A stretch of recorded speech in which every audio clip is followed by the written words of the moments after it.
Good morning, everybody. How are you? Welcome back to the Spurs Talk Show. I hope you're all happy and healthy, doing the things you love with the people that you love doing them with. I am Sean Butler. Bugsy Malone is up in front looking for squirrels. Oh, there she is. She's looking for squirrels down there. She wouldn't know what to do if she did catch one, but chase after them is something she enjoys, ultimately failing every single time. Sounds a little bit like Tottenham's transfer window, allegedly. We've got to get started on some rumours and some updates on some stories that happened in a frantic evening last night. Before we get going, guys, please smash the like button for me on the video like you always do. Another video, the train of 1,000+ likes is getting longer and longer. So appreciative. It really, really helps the channel. Hit the subscribe if you haven't already. What are we on now? 16,180 or something people have gone before. Welcome back to all of those. Welcome to the new. Hit the notification bell and drop a comment. Let me know your thoughts on today's topic. Of course, it's transfers. Where do we get going? Where do we start? Well, let's start with the Brennan Johnson update. That's still ongoing, but apparently Tottenham and Forest and the two respective owners are miles apart on valuation, apparently. Johnson wants 50 million. Tottenham don't want to pay more than 30. And they even want to include players within the deal. So a long, long way apart. But that is Tottenham's priority, according to reports. Yesterday, Ansu Fati, a deal that was apparently, according to some, weeks in discussions, fell apart at the last minute and he went to Brighton, or he's going to Brighton. And Brighton came out of nowhere late on. And apparently De Zerbi was very influential in making the deal happen. But there was a lot of ITKs out in Spain saying that Fati to Tottenham was 99% done. And basically all that needed to happen was the signature. In a nutshell, I believe the reason why it didn't happen is because Tottenham would never make a deal with someone for a player to loan him to pay the vast majority of his wages without any option to buy him. Otherwise, it's just a kicking the can down the road process for Tottenham with no upside. If he has an absolute brilliant season, then you still give him back, and you're paying for perfection at 260 grand a week anyway. If he has a terrible season, and according to what I've read, there wasn't even a contract clause where you could cancel the loan fee absent some catastrophic injury. So there's no real win-win. If you help him, all you're doing is helping Barcelona for next year, and you're also allowing them to kick the FFP thing so that they can then make room for João Felix. And it just doesn't come across to me like it's a Tottenham kind of deal like that, when there's no upside, and there really isn't, because of the amount of money you're going to have to pay for his wages. And that's what Brighton have ended up doing. Which is, if that's what Brighton want to do, fair enough. You know how I feel about Ansu Fati. I've been saying it. I'm not even that blown away by him anyway. Like, is he a good player? Yes. Is he better than Brennan Johnson? 100%. Is there massive risks with his injuries? He's missed 160 games over the last 3 years. 160. He only missed 2 games through injury last season, but he only played, in the 36 La Liga games that he played, he only managed to get 1,300 minutes of football, which is the equivalent of about 14 games if you were to play the full 90 minutes. So he might not have been injured so much last season, but he wasn't exactly an essential ingredient or a regular starter for Barcelona. Or if he started, he came off. I haven't looked into the specifics, but over 36 games to play at 1,300 minutes, it's not a lot. So then when you actually figure that into how his goal return actually looked, morning mate, where he scored, what was it, 8 goals or 10 goals and 4 assists or something. And if you actually break that down on a per minute ratio, it actually looks very impressive. But either way, I'm just not that big of a fan of him. I think he's someone who's wasteful. I think he's someone who's very kind of tricky, very creative, very kind of back heels and flicks, and uses his pace a lot and all that stuff. It's all nice to look at. I'm just not that blown away by him, and I'm not that upset that we're missing him. Here's the scenario for me when it comes to this forward situation. Do I think Fatty is better than Brennan Johnson? Yes. Of the two, all other things being equal, who would I have preferred to play for Tottenham right now, just to fill the hole right now? Brennan Johnson is not quite as interesting to me as Fatty. Am I that bothered about either of them? No, really not. And that's really where my frustration is. I think that Tottenham could have and should have gone in different directions. I know that the forward market is limited in supply of quality talent. The demand for them is super high, and therefore the kind of value for money question mark has to come over the conversation. However, for me, we could have gone and got Gift Orban done. I'm surprised we haven't looked at players with more scrutiny, like Santiago Jimenez, who I think is very interesting. Even players like Dusan Vlahovic, I'm sure those deals could have been at least explored more than we've heard about them.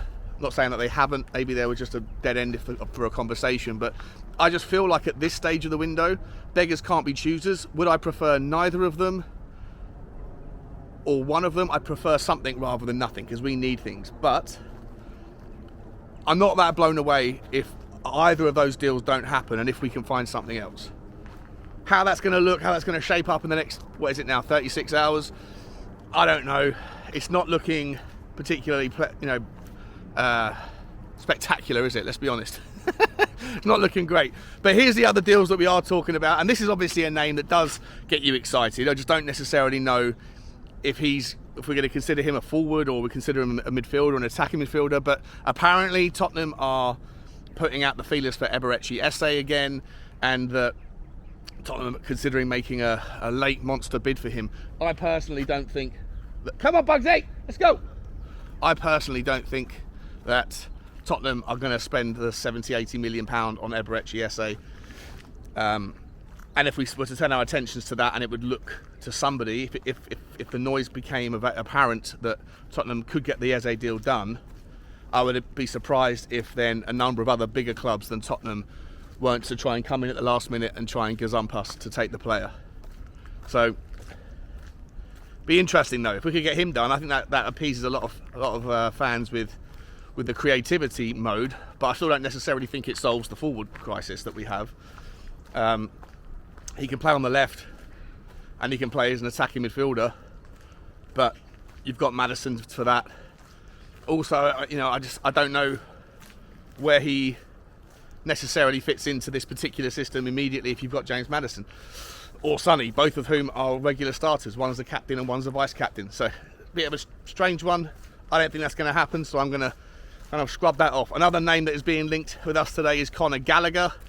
That link has been around for quite a long time now. It won't go away. Apparently Chelsea want £50 million for him. They would deal with Tottenham on this one.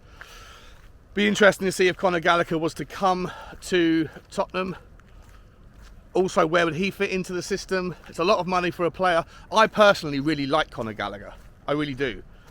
A lot of people don't. A lot of people think he's, dead food. A lot of Chelsea fans think he's rubbish. I personally, reflect on the season that he had at Crystal Palace, and I think that he would fit the system with his energy, his aggression, his high press from the front, his creativity. I think there's a really good player in there. I'm just not sure he's worth £50 million based on last season's form. English tax, homegrown thing, all that bakes into it. I'd be very surprised. Maybe that's a last-minute.com solution if nothing else happens. Again, though, where does he come into the system?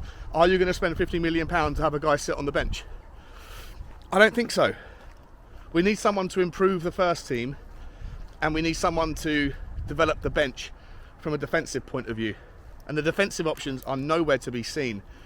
And I think the reason why we're not seeing any links is because we just haven't been able to move on any of the defenders. Before I start talking about the defenders, let me just finish up on the Conor Gallagher story. That is entirely dependent on something happening with Pierre-Emile Højbjerg and whether or not a late move from Atletico Madrid, another team in Spain. Apparently there's a team in Germany that are looking at him as well. Or maybe Manchester United. If any of those teams end up making a move for him, then that might free up some space in the squad. It would free up some space in the squad for a midfielder, and Conor Gallagher may then make more sense. To me though, if you're going to drop 50 on Connor, then I would much rather you drop 75 on Eze, 80 on Eze. You know, where they're hit now, because you've got a far better player in my mind on Eze than Gallagher, but I just think Eze is going to be an impossible deal to get done for me personally.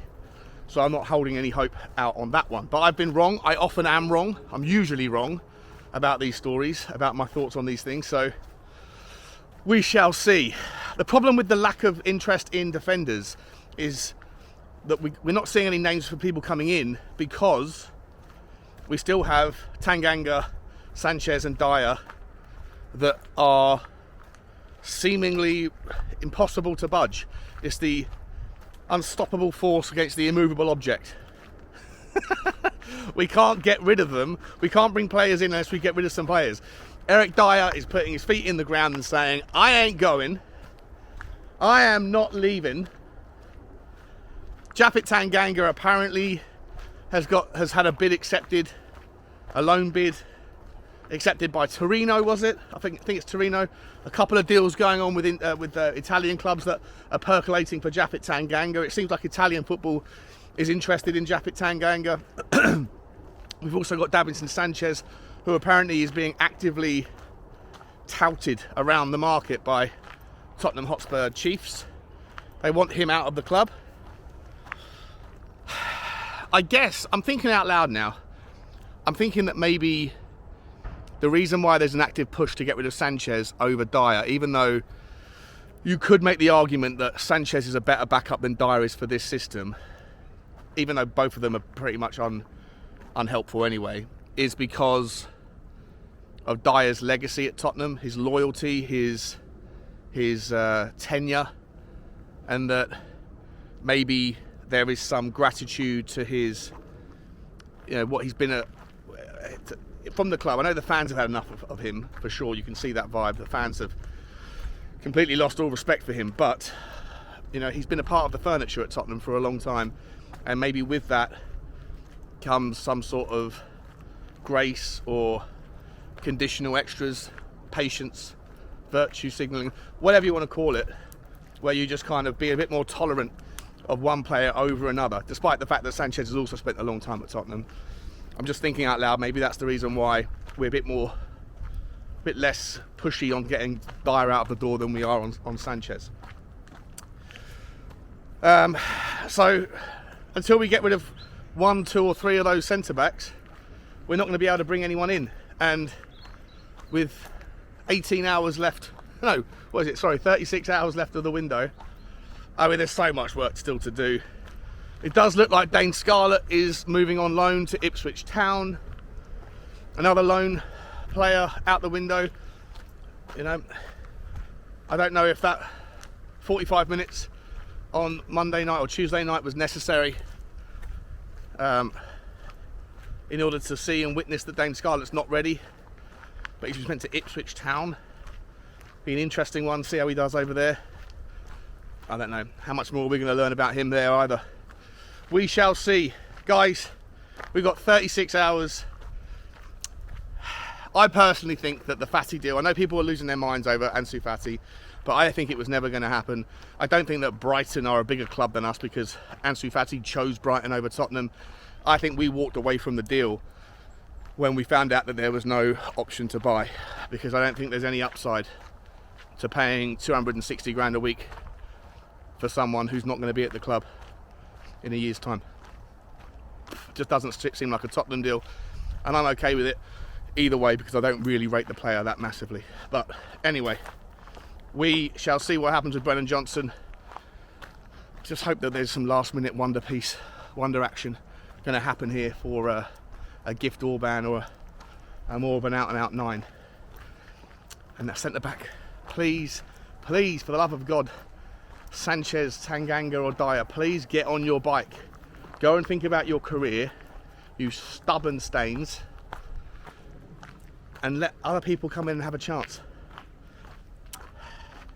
Lots to do, not a lot of time to do it. Let me know your thoughts, guys. Like, subscribe and comment, and as always, bye bye.